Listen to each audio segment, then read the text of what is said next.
لو في مشكلة بينِك وبين حد وقاعدة معاه بتتخانقي بمعنى أصح، فلمّا بتخلص الخناقة وبتروّحي وبتقعدي وبتهدي، بتفتكري إيه ده، إيه ده، لا، لا، لأ، ده أنا خارجة مهزومة، ده أنا كان لازم أقول وأقول، تبقى أمنية حياتِك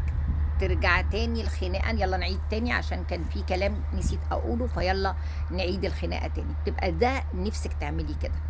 بس عايزة أقول لِك إن أكبر خسارة تخرجي منها من أي خناقة إنِّك تكوني مضطرة تعتذري. يعني إيه؟ يعني في ناس أنا ممكن يكون ليّا حق وقاعدة مع حد باشِد وبنتخانق، ف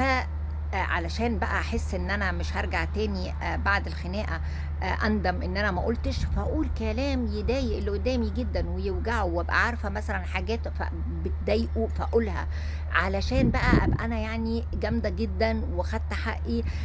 بس قُلت كلام يعني الموضوع ما كانش يستاهل إن أنا أغلط الغلط ده، الموضوع ما كانش يستاهل إن أنا أرُد كل الردود دي، باوجع اللي قدّامي وممكن أقول كلام ما يتنسيش. وممكن أقول كلام أكبر من الحدث،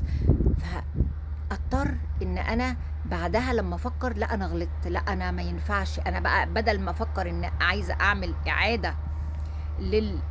للخناقة علشان آخُد حقّي، لأ ده أنا عايزة أعتذر. أنا عايزة أقول لكم إن دي الخسارة الفادحة، دي أكبر خسارة تخرجي منها في أي خناقة، إنِّك تخرجي مضطرة تعتذري. لازم تتكلّمي، تاخدي نَفَسِك وأنتِ بتتخانقي، تاخدي نَفَسِك، تفكّري في اللي بتقوليه. لأ، أنا يعني لو أنتِ مظلومة أحسن ما تكوني ظالمة. لو كلام هو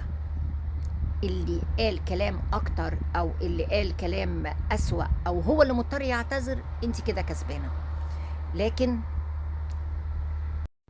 إن اللي قدّامِك يضحك عليكِ ويركّبِك الغلط، وبعد ما أنتِ كان ليكِ حق، فإحنا دلوقتي خلاص سِبنا الموضوع الأساسي كُلّه بقى وبنتكلّم في الكلمة السخيفة اللي أنتِ قُلتيها، وسِبنا كل المشكلة وقاعدين أنتِ اللي غلطانة ويتنسي حقِّك الأساسي. فبلاش توصّلي نَفْسِك للدرجة دي، وبلاش توصّلي أصلًا النقاش بينِك وبين أي حد لمرحلة الغلط ولمرحلة إن إحنا في النهاية هنشوف بعض تاني، ما هو حاجة من الاتنين، يا إما إحنا خناقة وهتعدّي وزي أي خناقة بين أختين، بين أم وبنتها، بين زوج وزوجته، بينِك وبين صاحبتِك الأنتيم، أو دي بقى خناقة شوارع يعني، وأكيد إحنا ما وصلناش للlevel ده، فهي خناقة في النهاية بين حد أنتِ هترجعي تاني تعرفيه، ما هو لو أنتِ مش هترجعي تاني تعرفيه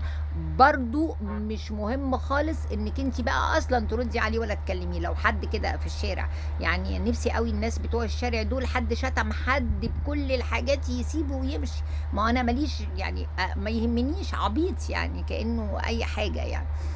فباستغرب برضه أوي من اللي هم يبقى في عربية ماشية وحد شتم حد، فأنا أطارده بقى بالعربية، لازم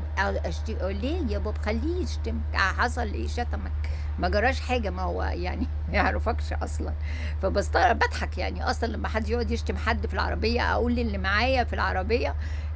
امشي خلاص خلصت، يعني مش لازم نطارده بالعربية أو أشتمه أكتر ما شتمني، مش لازم.